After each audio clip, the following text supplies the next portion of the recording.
20 வருஷத்துக்கு பிறகு இதுதான் one of the worst housing market. ஒன்று டிரான்சாக்ஷன் ஃபெயிலியர் அல்லது க்ளோஸ் பண்ண முடியாம கடைசி நேரத்தில் பிரைஸை குறைச்சு கேட்குறாங்க. இந்த வருடம் முதல் 3 மாதங்களில் மட்டும் Canadians are carrying record amounts of debt. Many mortgages will come due and bankruptcy so far this year. That's almost a 15% increase over the year before. மொன்ட்ரியலை சேர்ந்த ஜெஸ்டா குரூப் அடுத்த 12 மாத காலங்களில் 1000க்கு மேற்பட்ட எம்டி கொண்டோக்களை 30லேருந்து 50% டிஸ்கவுண்ட் பிரைஸில் வாங்குறாங்க. அப்படி பார்த்தால் சாதாரண மக்கள் இன்வெஸ்ட்மெண்ட் பண்ண கொண்டோக்களின் நிலைமை தான் என்ன? ஓக்வில்ல ஒரு பில்டர் ஓப்பன் பண்ணி 3 ஹவர்ஸில் எல்லாமே சோல்ட் அவுட். ஒரு கொண்டோ யூனிட்டை இன்வெஸ்ட்மெண்ட் ப்ராப்பர்ட்டியாக வாங்கி நீங்கள் ரெண்ட் பண்ணி இருப்பீங்களா இருந்தால் உங்களால் அந்த டெனண்ட்டை ஈஸியாக எவிக்ட் பண்ண முடியாது, இன்க்ளூடிங் நீங்கள் அந்த ப்ராப்பர்ட்டியை வந்து விற்கிறதா இருந்தால் கூட. I want to resell the condo to a new owner now. I want to take it off the rental market and I want to sell it. I can't remove the tenant is what you're saying. You cannot. Correct. Yeah, you cannot. It's not. Job மார்க்கெட்டை வைத்து பார்க்கும் பொழுது Canada ரிசெஷனை நோக்கி தான் போய்கொண்டிருக்கு. நாளைக்கு நீங்கள் ஒரு வீடு வாங்க போகிறீங்க, உங்களோட வேலை போனால் அதே சம்பளத்தோட அதே வேலையை உங்களால் திரும்ப பெற முடியுமா? இந்த மாதம் பேங்கினால் பறிக்கப்பட்ட ஒரு சில வீடுகளை பார்ப்போம். முந்தையெல்லாம் 400,000 300,000, இப்போ மினிமம் 600,000 லாஸில் தான் வீடுகள் எல்லாமே விற்கப்படுகின்றது.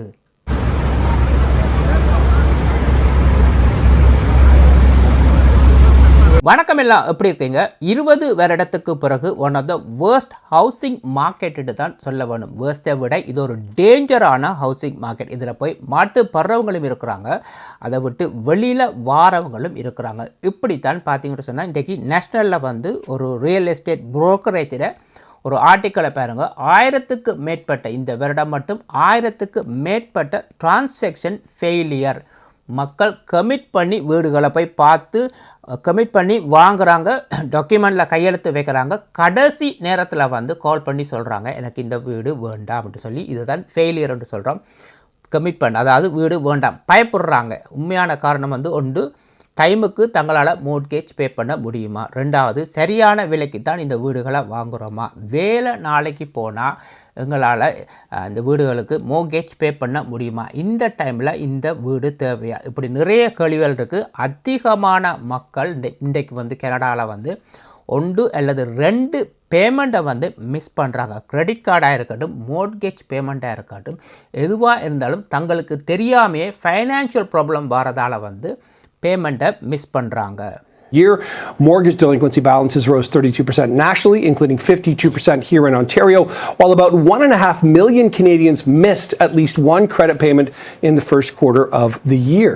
ஒரு சிலர் வீடுகளை வாங்கி கமிட் பண்ணிட்டு 2-3 மாதத்தில் க்ளோசிங் டேயில் வந்து பிரச்சனையை கொடுக்குறாங்க. தங்களால் இந்த வீடுகளை க்ளோஸ் பண்ண முடியலை. ஏன்னு சொன்னால் தொடர்ந்து வீடுகளோட விலை குறைஞ்சு கொண்டு போகிறதால அப்ரேசல் ரேட்டுக்கும் வீட்டோட விலைக்கும் நடுவில் வந்து டிப்பாசிட் பணம் அதிகமாக செலுத்த வேண்டும். அந்த டிப்பாசிட் பணம் இல்லாதால் இவங்க மறுபடியும் போய் செல்லர்கிட்ட போய் இந்த வீடுகளோட ப்ரைஸை இன்னும் குறைச்சி கேட்குறாங்க. இல்லாட்டி தங்களால் இதை க்ளோஸ் பண்ண முடியாதுண்டு.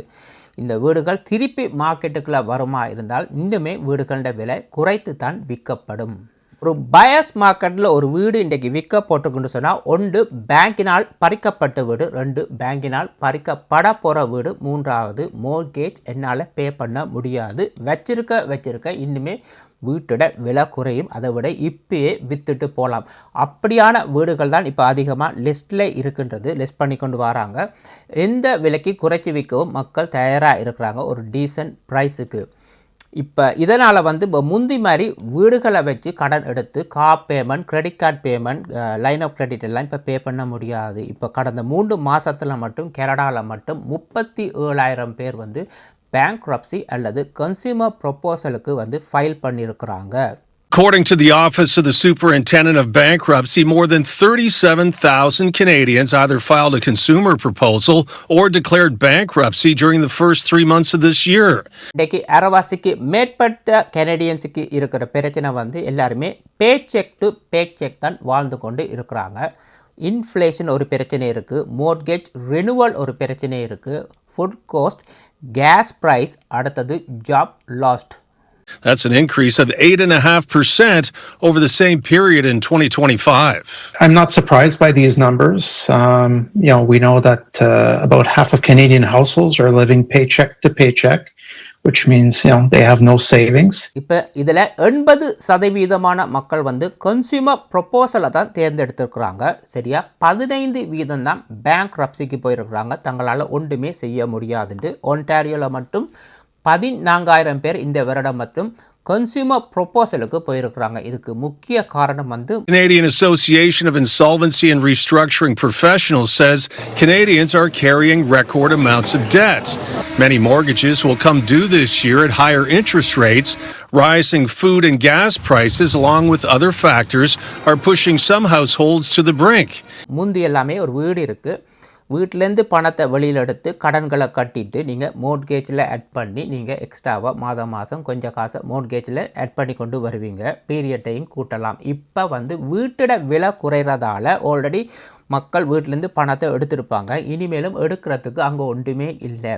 ஸோ வேறு வழியே இல்லை. ஒன்று நீங்கள் கன்சியூமர் ப்ரொபோசலுக்கு போகணும், இல்லாட்டி பேங்க்ரப்சிக்கு போகணும். Credit card, line of credit எல்லா பில் பேமெண்ட்டுமே நிறைஞ்சிருந்தால் இங்கே ஒன்றுமே செய்ய முடியாது. ஸோ இவங்க ஏன் கன்சியூமர் ப்ரொப்போசலை தேர்ந்தெடுக்கலாம்னு சொன்னால், பேங்க்ரப்சிக்கு போனால் வீடு வாகனம் எல்லாமே பறி போயிடும்.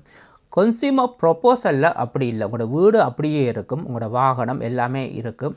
நீங்கள் ஒரு $50,000 இல்லாட்டி ஒரு $1,00,000 நீங்கள் உங்களுடைய கிரெடிட் கார்டு, லைன் ஆஃப் கிரெடிட்டில் இருக்குமா இருந்தால் அவங்க என்ன செய்வாங்க, அதை வந்து மாதமாக அதை பிரித்து, இல்லாட்டி நீங்கள் 1,00,000 கட்ட தேவையில்லை, நீங்கள் 15,000 தான் என்னால் கட்ட முடியும்னு சொல்லி, இல்லாட்டி 20,000 தான் என்னால் கட்ட முடியும்னு சொல்லி உங்களோட கார்டுகள் எல்லாத்தையும் கேன்சல் பண்ணிவிட்டு உங்களுக்கு அந்த 20,000 வந்து 4 வருஷமாக பிரித்து பே பண்ணுற மாதிரி இன்ட்ரெஸ்ட்டும் ஒரு ஒன் அமௌண்ட்டாக வந்து 4 வருஷத்துலேயே நீங்கள் பே பண்ணி முடிச்சிடுவீங்க. அதோட உங்களோட கடன் போயிடும். ஸோ மோட்கேஜ் பேமெண்ட் அப்படியே போய்கொண்டிருக்கும், உங்களோட கார் பிரச்சனையே வராது. 4 வருஷத்தில் $1,00,000 கட்ட வேண்டிய இடத்துல 25,000 தான் என்னால் கட்ட முடியும்னு சொல்லி பிரித்து பே பண்ணுறீங்க. அவ்வளோதான். ஒரு 5 வருஷத்துக்கு பிறகு நீங்கள் உங்களோட கிரெடிட்டை ரீபில்ட் பண்ணலாம். இதில் வந்து டிஸ்அட்வான்டேஜ் என்னென்னு சொன்னால், வீடு இருக்கும், கார் இருக்கும், ஆனால் புதுசாக இன்னும் ஒரு வீடு வாங்க முடியாது உங்களுடைய கிரெடிட் பேடாக இருக்கிறதால. இதே நீங்கள் பேங்க்ரப்சிக்கு போவீங்கன்னு சொன்னால் ஒன்றுமே இருக்காது, நீங்கள் ஒன்றுமே பே பண்ண தேவையில்லை, அப்படியே விட்டு வெளியில் போயிடலாம். இப்போ நீங்கள் காண்டோவில் இன்வெஸ்ட்மெண்ட் பண்ணியிருப்பீங்க. நீங்கள் வீடு வாங்கி நீங்கள் வாழ்கிற வீடு வேறு, நீங்கள் இன்வெஸ்ட்மெண்ட் ப்ராப்பர்ட்டியாக வாங்கி மோர்கேஜ் அடிக்கிறது வேறு, ஒரு ரெண்டல் ப்ராப்பர்ட்டியாக. இந்த மாதிரி ஒரு ரெண்டல் ப்ராப்பர்ட்டியை வந்து ஒரு காண்டோ யூனிட்டாக இருந்தாலும் கூட டெனண்ட்டை வந்து ஈஸியாக எவிக்ட் பண்ண முடியாது. இது வந்து இப்போ இல்லை, முந்தியுமே இந்த லோ இருக்குது. ஆனால் ஒரு சிலருக்கு இது தெரியாது.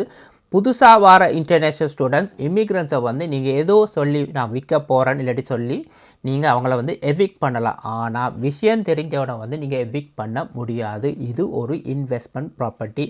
இதை நீங்கள் நாளைக்கு விற்கிறீங்க, வாங்குறவன் கூட அதை வாங்கி ரெண்ட் பண்ணத்தான் போகிறான். ஸோ இதில் இருக்கிற டெனண்ட் என்ன சொல்ல போகிறாங்க, நாங்கள் இங்கேயே இருக்கிறோம், யாரையாவது இந்த யூனிட்டை வாங்க சொல்லு, நான் அவங்களுக்கு இந்த ரெண்ட்டை பே பண்ணுறேன்ட்டு சொல்லுவாங்க. இது இப்படி தான் நடக்கும் வழியை ஈஸியாக எவிக்ட் பண்ணவே முடியாது. இப்படித்தான் ஒரு டீச்சருக்கு வந்து இவங்க 1 இயருக்கு ஒரு கொண்டோவை லீஸ் பண்ணியிருக்கிறாங்க.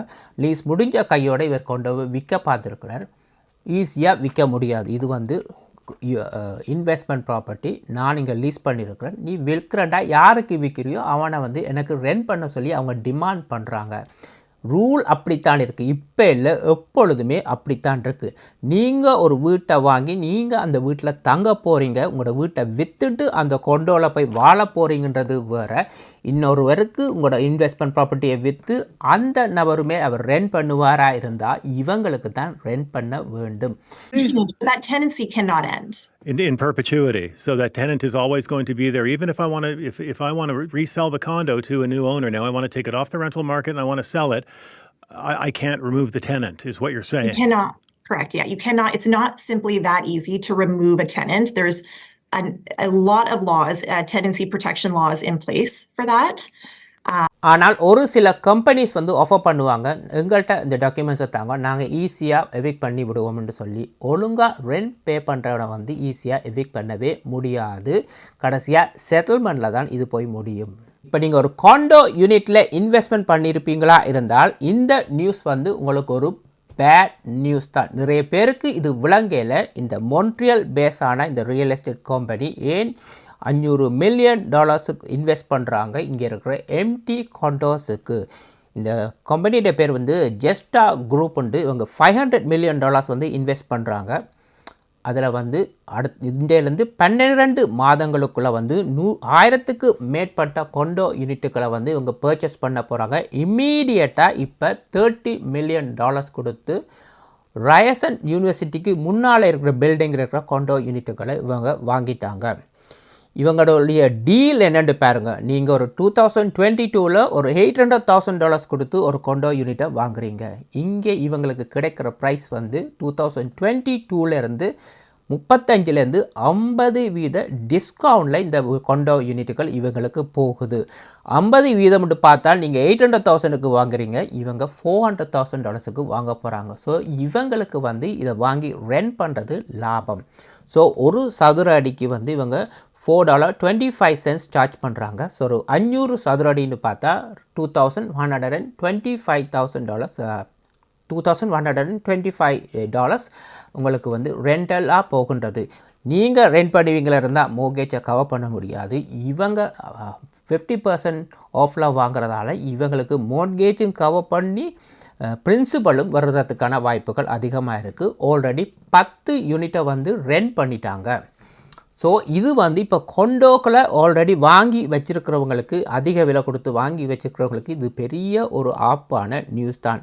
இந்த யூனிட்டுகளை வந்து இவங்க வந்து ரெண்ட் டு ஓன் ப்ரோக்ராமில் கூட போடுறதுக்கான வாய்ப்பு இருக்குது. ஏன் 5-10 வருஷத்துக்கு பிறகு இதை விற்றா கூட இவங்களுக்கு லாபம் இருக்குது.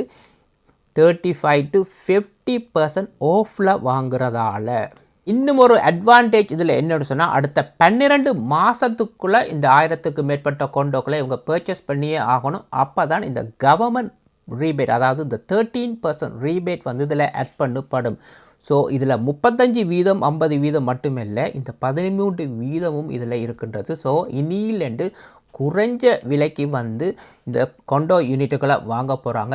இவங்க வாங்காட்டி இந்த யூனிட்டுகள் எல்லாமே எம்டி கொண்டோக்களாக தான் இருக்க போகின்றது. ஸோ இதை பார்த்துட்டு இன்னும் ஒரு சில இன்வெஸ்டர்ஸ் வந்து தங்களுக்கும் ஒரு 35-50% கிடைக்கும்னு சொல்லி இந்த டீலுக்குள்ளே போக பார்க்குறாங்க. ஓக்வில் ஒன்டாரியோவில் சேல்ஸ் சென்டர் ஓப்பன் பண்ணி 3 ஹவர்ஸ்லேயே எல்லாமே sold out. Down house 700,000, detach வந்து $1.2 மில்லியன் ஸ்டார்டிங் ப்ரைஸ்.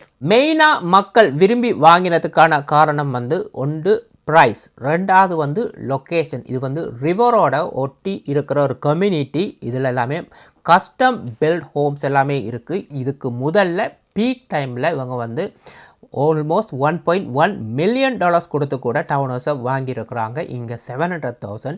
தனி வீடுகள் எல்லாமே $2 மில்லியன் மேலே போயிருக்கு. இங்கே $1.2 மில்லியன். என்னென்னு இந்த ப்ரைஸை அவங்க குறைச்சி விற்கிறாங்கன்னு சொன்னால், லாட் வந்து அப்படியே தான் இருக்கும். உங்களுக்கு பேக்யார்ட் ஸ்பேஸை குறைச்சி விற்கிறாங்க, அவ்வளோதான். அந்த ஸ்பேசஸ் வந்து உங்களுக்கு குறையவில்லையே, வீட்டோட பரப்பளவு சதுர அடி எல்லாமே அப்படியே வச்சுக்கொண்டு பேக்யார்ட் ஸ்பேஸை குறைச்சி விற்கிறாங்கன்னு இதில் சொல்கிறாங்க. ஸோ பீக்கில் வாங்கினவங்களுக்கும் இவங்களுக்கும் ஆல்மோஸ்ட் $200,000 டிஃப்ரெண்ட்டாக இருக்குது. அதாவது 2022ஆம் ஆண்டு ப்ரைஸை விட இது $200,000 குறைவாக இருக்குது. அதுவும் இன்னும் 2 வருஷத்துக்கு பிறகு தான் இது கட்டி முடிய போகின்றது. 2 வருஷத்துக்கு பிறகு $200,000 மார்க்கெட்டில் குறைஞ்சாலுமே இவங்க லூஸ் பண்ண மாட்டாங்க. இவங்களுக்கு நல்லா தெரிஞ்சிருக்கு, உடனே போய் வாங்கிட்டாங்க. அடுத்த 2 நார்மலாக ஒரு பில்டர் ஒரு ப்ராப்பர்ட்டியை விற்கிறேன்னு சொன்னால் இந்தியாவிலேருந்து 2 இயர்ஸ் ப்ரைஸில் தான் விற்பாங்க. ஆனால் இங்கே வந்து 2 இயர்ஸ் வந்து சேஃபாக இருக்குது. அதாவது நீங்கள் வாங்கினாலும் 2 இயர்ஸுக்கு வந்து ப்ரைஸ் குறைஞ்சாலுமே உங்களுக்கு சேஃப் அப்படின்னு சொன்னால் குறைச்சி தான் இங்கே விற்கிறாங்க. அதான் இன்றைக்கி 3 ஹவர்ஸில் இது விற்கப்பட்டது. ஆனால் இங்கே பிரச்சனை என்னென்னு சொன்னால், ஆல்ரெடி இந்த சப்டிவிஷனில் மக்கள் வீடுகளை வாங்கியிருக்கிறாங்க, கொண்ட டவுன் ஹவுஸஸை வாங்கியிருக்கிறாங்க. இப்படி விலை குறைச்சி கொடுத்தா அந்த வீடுகளை இன்றைக்கி விற்க முடியாத ஒரு நிலைமை. இதே 700,000க்கு போகும்பொழுது நாளைக்கு யாராவது மார்க்கெட்டில் ஒரு வீடை வந்து 900,000க்கு போட்டால் யார் வாங்குவாங்க? ஏன் அவ்வளோ கொடுத்து வாங்கணுமா? பவர் ஆஃப் சேல்னு சொன்னாவே பிராம்டன் தான். ஒரு கிழமைக்கு மினிமம் 3 வீடு பேங்கினால் பறிக்கப்படுகின்றது. இப்போ ஒரு வீடு கடைசியாக முந்தி எல்லாமே 300,000 200,000 400,000 லாஸ்ன்னு வரும். இப்போ சிம்பிளாக வந்து 600,000 லாஸ். ஏன்னு சொன்னால் வருஷம் கூட வந்து வீடுகளோட விலை இன்னும் குறைஞ்சு கொண்டு வருது. அதனால் இப்போ முதலாவது வீடை பாருங்க, இது $625,000 லாஸ். அடுத்த வீட்டை பாருங்க, $630,000 லாஸ், அதுவும் பிராம்டன்.